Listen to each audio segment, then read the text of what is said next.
Good evening, Mary Gearin with ABC News. Frustrating and disappointing. That's how the Premier has described a coronavirus surge that's pushed Victoria's tally higher than it's been for more than 2 months.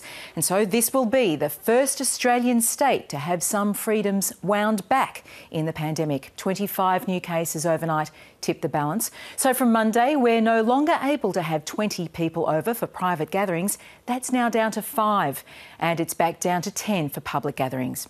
The government will also delay permission to allow more patrons in restaurants and cafes. Add to that, an AFL player has tested positive for the first time, Essendon's Conor McKenna, and that's forced the Bombers-Demons match tomorrow to be postponed and others to be rescheduled. It's a grim picture, and Daniel Andrews has put much of the blame on families who just haven't been listening. Amelia Turzon begins our coverage.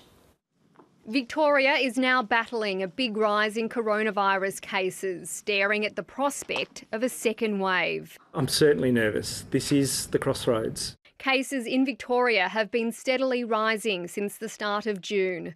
Of the 25 new cases today, just 1 was a return traveller, with the rest community transmission. Since April, we have got half of all of our new cases have come from family-to-family transmission. And some haven't been sticking to the rules.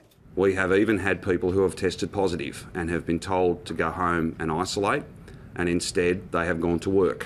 Instead they have gone and visited loved ones in large numbers. Premier Daniel Andrews had some stern words for Victorians. It is unacceptable that families anywhere in our state can, just because they want this to be over, pretend that it is. It is not over. We are absolutely at risk of a second peak. From Monday, people can only have 5 people over to their homes, down from 20. Pubs and restaurants that were planning to open to 50 people will now stay at just a 20-person limit. Gyms, cinemas, theatres and galleries can still open, but only to 20 people at a time. We have more community transmission than is acceptable, and if we don't take these steps now, we potentially finish up with this thing getting away from us. It comes 2 weeks after 10,000 people attended the Black Lives Matter protest in Melbourne. That protest has been responsible for increasing the spread of COVID in the Victorian community. Most of the details that we're getting of the cases in the last few days are these large family outbreaks without any connection to Black Lives Matter. The Premier has also flagged that he could lock down entire suburbs to stop clusters from growing, meaning people in those areas could go back to the toughest of restrictions. We will go door to door if we have to make sure people are doing the right thing.